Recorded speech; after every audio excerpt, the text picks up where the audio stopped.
ada, sebagaimana ku ada, berdiri menghadap tahtamu Bapa. Semua karena anugerah-Mu yang telah selamatkanku. Ku hidup dalam segala kelimpahan, ku layak untuk melayani Tuhan. Semua karena anugerah-Mu tercurah bagiku.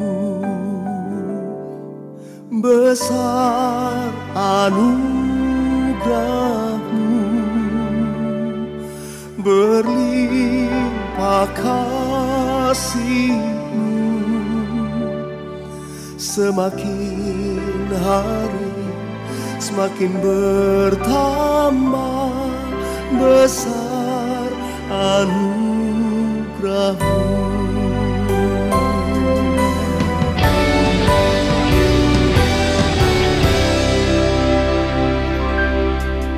Ku hidup dalam segala kelimpahan, ku layak untuk melayani Tuhan. Semua karena anugerah-Mu tercurah bagiku. Besar anugerah-Mu, berlimpah kasih-Mu. Semakin hari semakin bertambah besar anugerah-Mu.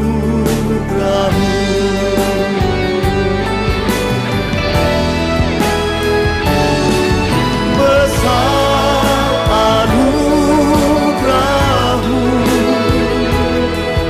berlimpah kasih-Mu. Semakin hari semakin bertambah besar anugerah-Mu. Semakin hari semakin bertambah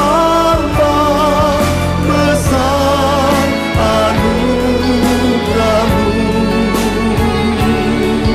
Besar anugerah-Mu, Yesus. Besar anugerah-Mu.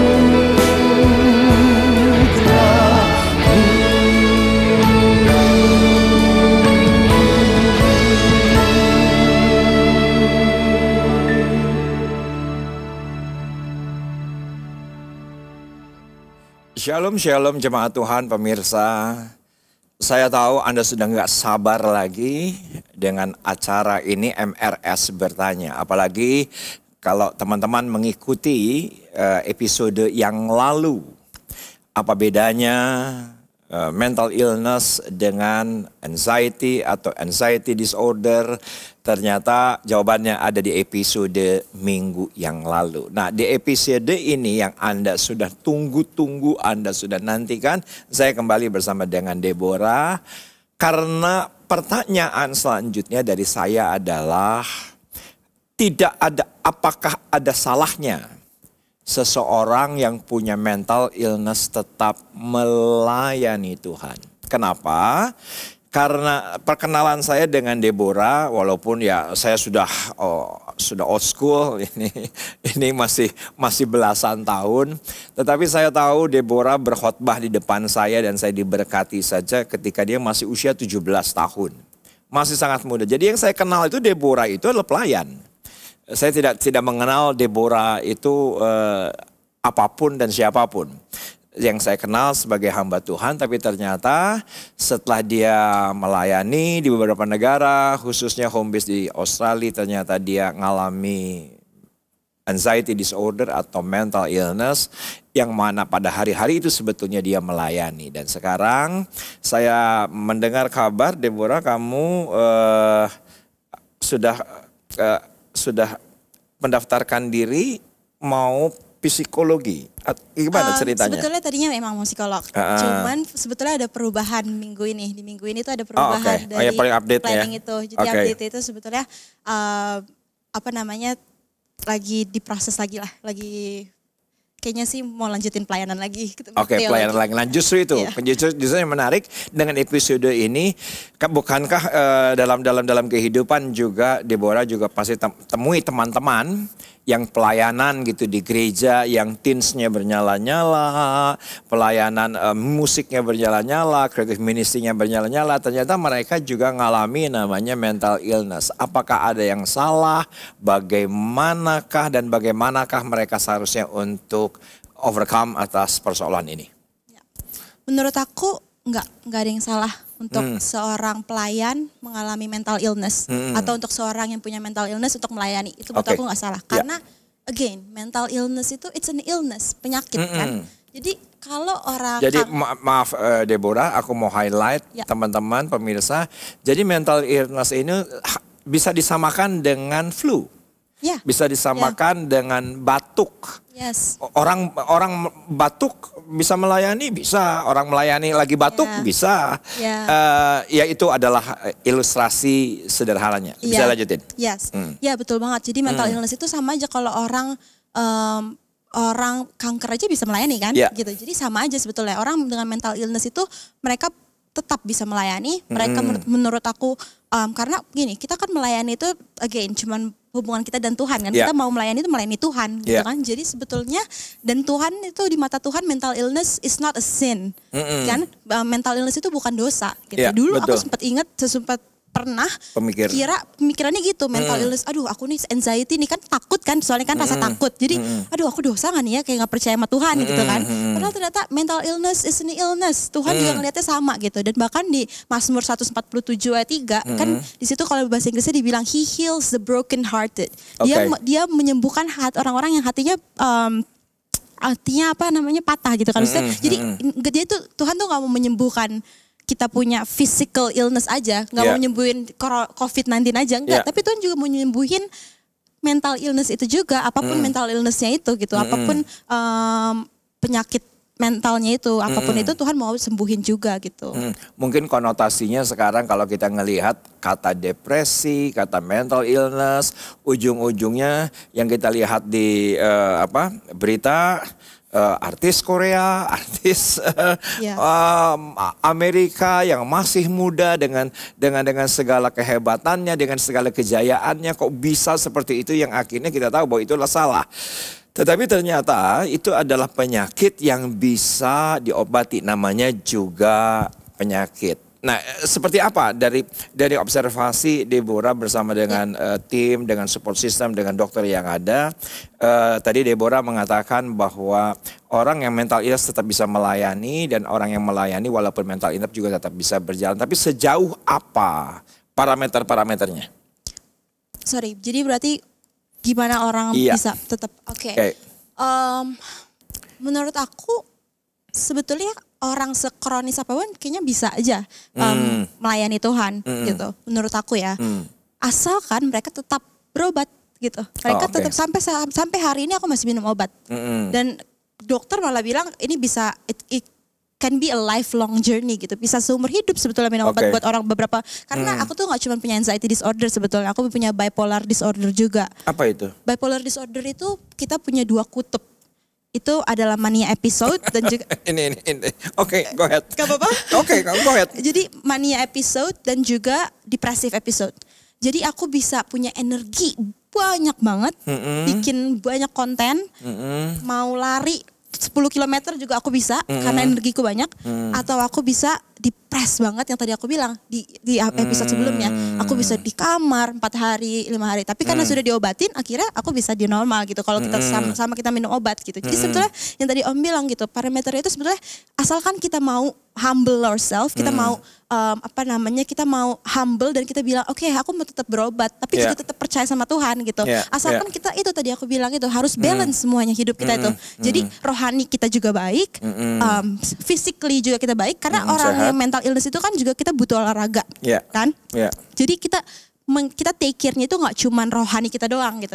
Kita harus take care of our emotional being, kan, emosi kita, mental health kita, dan juga tubuh kita gitu. Jadi semua itu harus balance. Kalau di bahasa Inggrisnya holistic maksudnya semuanya. Karena itu yang Tuhan kan panggil kita, kita harus menjaga our soul, mind, and body gitu kan. Jadi ya menurut aku semua orang yang bahkan kalau misalnya aku tuh udah disebut kronis banget karena sampai sudah hampir mengakhiri hidupku. Itu kronis banget jadinya. Aku tuh udah sampai kronis banget yang tadi aku bilang tidur di bawah, kepala di bawah, kaki di atas. Jadi udah sangat kronis banget. Tapi kenapa aku bisa tetap melayani? Karena itu diobatinnya dan mau humble untuk belajar terus dan untuk memproses luka-luka emosi yang ada di hati. Oke, ada satu ayat aku lupa, Efesus atau Filipi, bahwa Allah lah yang mengerjakannya di dalam kamu, baik kemauan maupun pekerjaan menurut kerelaannya. Alkitab berbahasa Inggris bukan menurut kerelaannya, tapi for his goodness. Jadi untuk menyenangkan hati Tuhan. Nah, pasti itu yang dialami oleh Deborah menurut saya. Karena panggilan Tuhan itu dalam kehidupan kita akan mengejar. Maka Deborah punya satu statement yang kuat. Sekalipun di titik terendah Anda mental illness, Anda tetap melangkah. Tetapi kekuatan itu sebetulnya kekuatan yang Allah lah yang mengerjakannya di dalam kamu. Tapi kembali Allah bekerja dalam kehidupan kita juga harus bisa bekerja sama. Karena Tuhan ya pakai bejana ini untuk dia menyatakan dirinya dalam kehidupan kita. Karena kalau kita ngelihat, mungkin juga pemirsa tadi berkata, kok bisa? Kok boleh? Boleh. Karena firman Tuhan berkata karena Allah lah yang mengerjakannya dalam kamu. Tetapi kalau kita ngelihat lagi jawaban daripada Deborah, ini yang jadi masalah. Ada dua kubu plus minus yang sedemikian rupa nih kalau nggak di-manage, kalau nggak ditata kelola dengan baik gitu, itu yang akan destruktif dalam kehidupan kita, akan menghancurkan. Kita akan punya keinginan-keinginan yang mengalahkan apa yang Allah kerjakan dalam kehidupan kita. Jadi oleh karena emosi, ya namanya juga daging, bukan Tuhan, bukan ilahi, bukan sorgawi. Nah aku pengen tahu nih bagaimana cara manage dan tata kelola antara daging, antara emosi, antara Allah lah yang mengerjakan. Kamu pasti tahu apa yang aku bilang. Ya, aku ngerti. Sebelumnya aku tadi mau bilang dulu, kalau bipolar itu kan tadi aku bilang mania sama depresif ya. Manianya itu sebetulnya gak positif-positif banget karena itu sebetulnya terlalu kelebihan happy gitu. Jadi harus di-manage juga itu sebetulnya energi. Kalau enggak kita bisa belanja banyak gitu ya. Jadi nah itu yang tadi sekarang balik lagi ke questionnya ini, kita harus manage. Manage itu untuk aku jujur aku itu harus belajar satu-satu aku pertama. Jadi gini, ada beberapa bulan tahun lalu nih aku belajar bertahun-tahun aku belajar rohaninya dulu kan.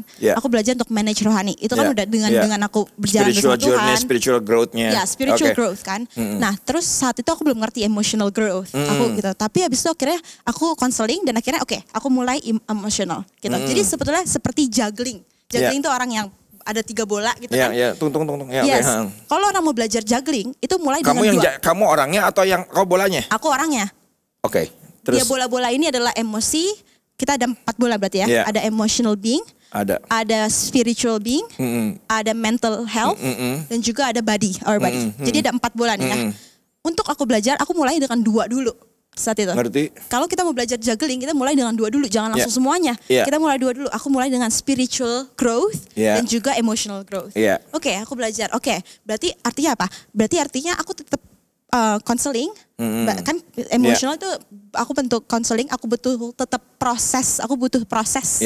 Luka emosiku, proses itu kita ada beda-beda, bisa ngobrol, bisa gambar, bisa nulis journal, ya, bisa nulis diary gitu kan ya. Jadi ada beberapa macam-macam untuk proses gitu. Nah, jadi emosiku itu aku harus proses dulu. Nah, jadi juggling dengan emosi, emotional growth dengan cara proses, dengan cara ngobrol, dan juga spiritual growth dengan cara ngobrol sama Tuhan, kan?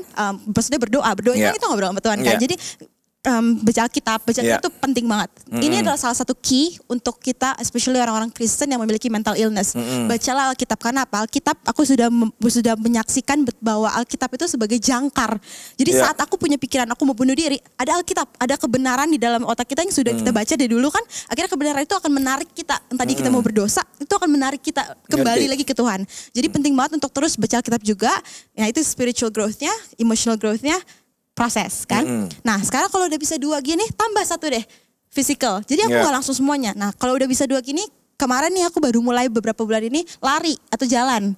Olahraga kan, buat tubuh, buat dapetin. Kalau sepedaan bareng aku. Sepedaan boleh juga nanti ya. Jadi aku bisa olahraga itu, dan itu juggling, udah 3 nih kan. Nah, terus tambah obat.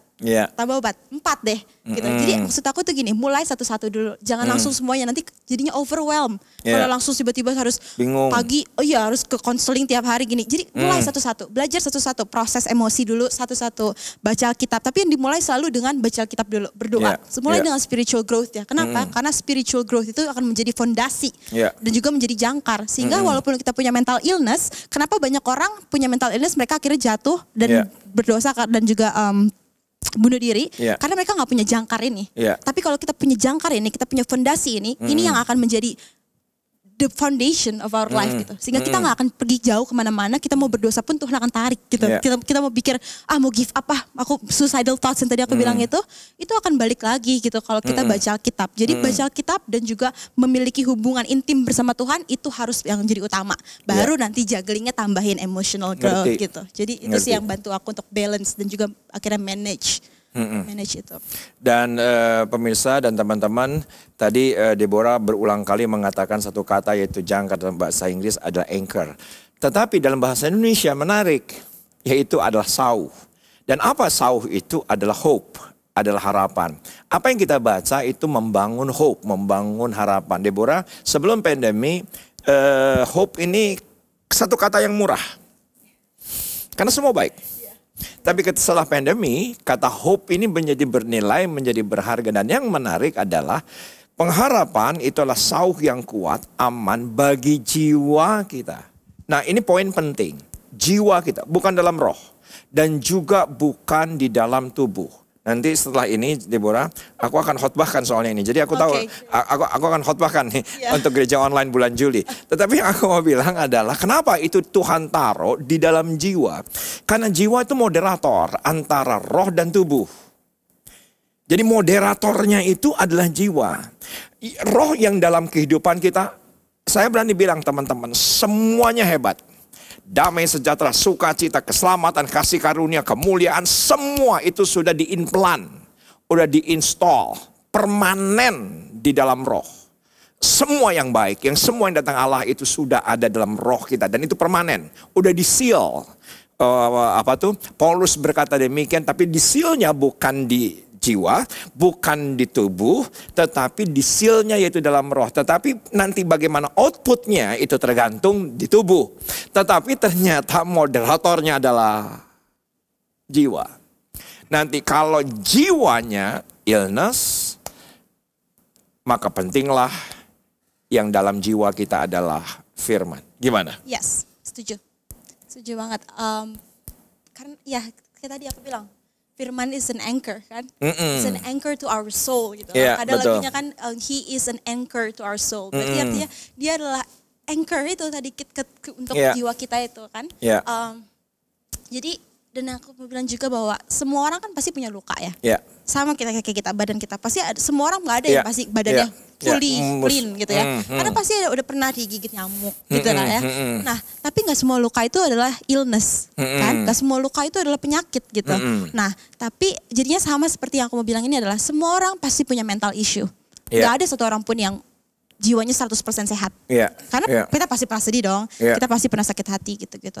Nah, tapi ya itu tadi, Alkitab itu, firman Tuhan itu, itulah yang bisa membuat kita bangkit lagi gitu.